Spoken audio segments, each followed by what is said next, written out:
phone mount has a charger, you want key power to it. I'm going to show you what I did. It looks pretty simple.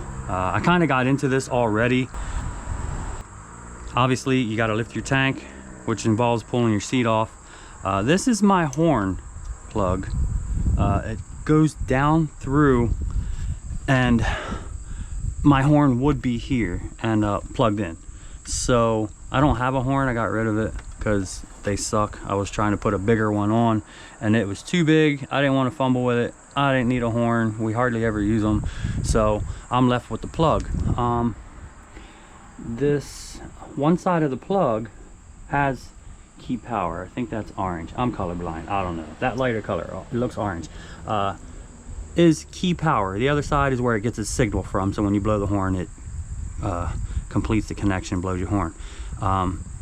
Ultimately, this is your key power side. And I'm just going to put, I already tested it and cut it off, but I'm putting a spade connector on the wire. This is my positive. It has the fuse connected. Putting a spade connector, that's the spade connector. Gonna crimp that on, some heat shrink, and it's gonna plug into here pretty snug. Maybe wrap some electrical tape around it and tuck it back down in there out of the way. This is all under the air box. And then actually, I think I might keep it up here because the ground connection's right here, where if you have the relocated rectifier relocated over here, it's this right side bolt. The left is a little harder to get to. The ground is connected there already, screwed down. And I already tested it. I could try to show you real quick that this has key power, if I can get it. And my phone's right here. You'll see it charge when I turn the key on. There it is, key power. I'm not going to get into too in depth with mounting wireless charger. I just wanted to show you where you can connect it to. It's pretty simple, so you don't have to wire it straight to the battery and kill your battery. So this is key power, and I'll show you when I'm done what it all looks like.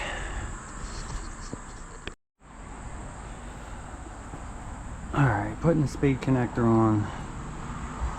Don't forget to slide your heat shrink on first. I already stripped the wire. Sorry you didn't get to see that part. It's a little extra wire, but we can work with that. You want to make sure the wire ends up right where you're pinching down on it, so it doesn't, so it actually pinches on the wire.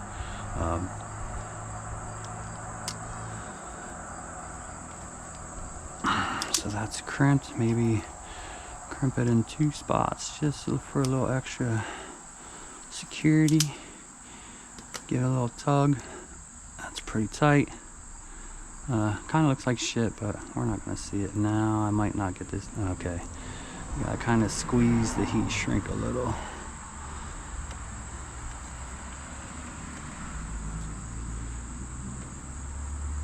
It's called heat shrink because it shrinks when you heat it. You don't want to stay in one spot too long and burn it and bubble it up. It'll shrink little by little. Got wind blowing out here. Kind of twist it around, go around.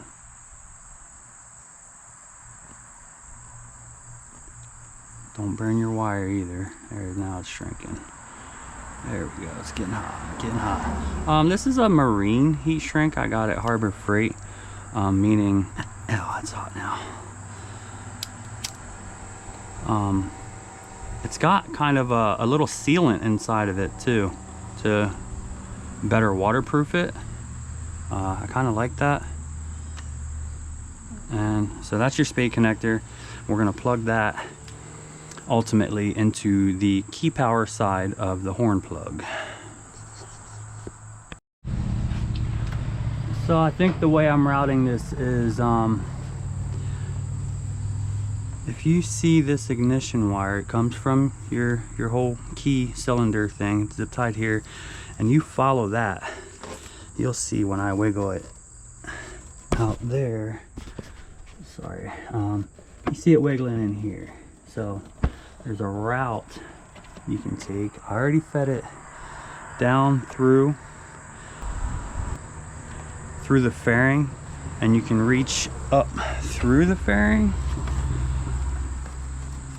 and touch your fingers, and boom, you can kind of see it comes up through there, and then just pull it through. There it is. So again, it's from here. Actually, I gotta redo this because now it's wrapped around the fork. Be right back. All right, so now I got it. I'm not sure how good you can see it. Basically just follow that ignition wire. You can see that right there. If you can follow that and down in, that eventually goes under the frame and comes in under the air box, which is the same way I routed the charging cable. In the end, you want to make sure you're leaving yourself enough slack so when you're turning your handlebars, you're not yanking on the wire. You want to leave. I'm gonna probably zip tie mostly to the same wire, the ignition wire that comes in here. Zip tie to that, leave yourself some slack, and then I'll show you, I already showed you where I'm wiring it, but I'll try to show you the end result. Alright, so here it is coming through this side. I zip tied it to the wiring harness here where it came through. 2 zip ties on the other side going down in, zip tied to the ignition wire, and then I have all this slack. My ground is grounded on the rectifier bolt on the right, and my key power source is that wire going to the horn. You can do your own testing if you have a voltmeter and see that has a 12 volt source with the key on. Probably not going to wrap this in tape. I'm just going to let it be, and then bundle all this wire up and put it somewhere safe, and it should be permanent. I might try to leave the fuse somewhere accessible with the airbox on, so I don't have to take the airbox off to change the fuse, but we'll see. No big deal. We'll see the result when I finish up. Alright, so ultimately again, I'm grounded over here on the rectifier regulator. I bundled up most of the slack and zip tied it to this wiring harness here. I did push the horn wire back down through, but I didn't like all the slack. The horn wires back in there. That way this shows that you can even just, if you have a horn, you can still tap into it. If I still had a horn, I wouldn't do it the way I did it. Well, like with the spade connector plugged right into it, I probably would have just tapped in up here.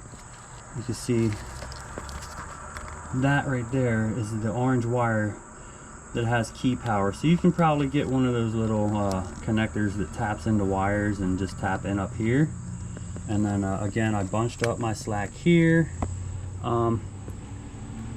Then I pulled the slack from the wire going down through, just to, so it's not dangling down here, and it's nice and tight. It's not touching anything hot. It was just like laying against the radiator, but now it's just kind of out of the way, hidden, and I will just have to change the fuse by getting to it under the air box.